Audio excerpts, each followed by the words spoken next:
Je vais être un peu survolté, je vous préviens. Vas-y, donne tout. Est-ce qu'il a picolé? C'est le comptoir digital. Oui, ce mot-là a permis à des communicants de relancer des marques, à des entreprises de gagner des parts de marché, et surtout à certains de gagner des campagnes électorales. Vous l'avez compris, on va parler du mot changement.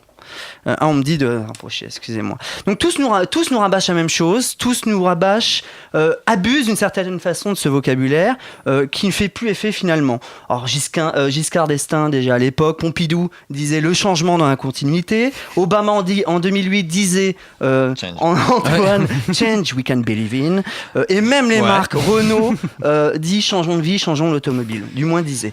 Et le paroxysme c'est 2012, le changement c'est maintenant. Ah ouais, le problème c'est que maintenant c'est pas tout de suite. Celui-là on l'a bien dans le fion.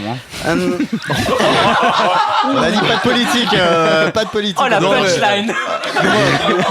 Le changement c'est maintenant, voilà quoi, hein. Et c'est pas tout de suite. Donc ils ont compris finalement que c'était tellement la crise, que c'était tellement la merde, qu'on avait tellement des vies de merde qu'il fallait donner l'illusion qu'on allait changer les choses. Bon, finalement ce mot a perdu toute sa saveur, hein, à force d'être surutilisé. Moi ce qui m'importe aujourd'hui, c'est qu'aujourd'hui on est en 2014 et on est au beau milieu d'un moment historique pour notre planète. Oula.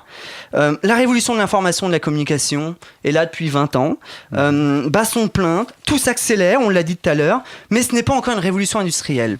On est aujourd'hui en train encore de baigner. Voilà, alors c'est très risquinien ce que je vais dire. On est en train de baigner les deux pieds dedans, encore dans cette deuxième révolution industrielle qui est passée, qui est vieillotte, hein, qui s'appuie sur l'énergie fossile, le pétrole. Et il y a un moment, il va falloir qu'on arrive à comprendre, à voir, à regarder tout simplement, à se dire qu'il va falloir progresser. Nos systèmes entiers est basé sur ce système-là, cette politique, que ça soit au niveau politique, économique, industriel. Tout repose sur cette considération du monde, celle d'un monde centralisé, vertical, et s'appuyant sur cette seule énergie fossile qu'est le pétrole, qui en plus est amené à disparaître. Oh, on le voit. Qu'on nous dise, mais peu importe quand il va disparaître. Il y a un moment, il va disparaître. C'est une énergie fossile. On le voit bien.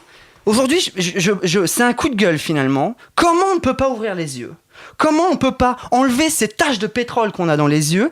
L'humanité est dans l'impasse. On court nous-mêmes à notre propre perte, à notre propre extinction. Le chômage est au plus haut.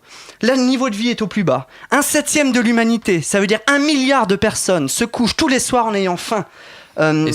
Et soif. Les États sont surendettés. La crise n'est pas seulement financière, c'est avant tout, finalement, la crise financière n'est que le mirage devant une crise qui est profonde, qui est industrielle, qui est énergétique. 60 jours avant la crise des subprimes, en 2008, le pétrole était à son cours le plus élevé, à $147. Ça veut dire qu'il y a un vrai problème de fond qui est structurel.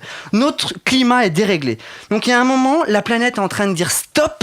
Hein, on a atteint ce pic de mondialisation, mais ça, personne ne le voit.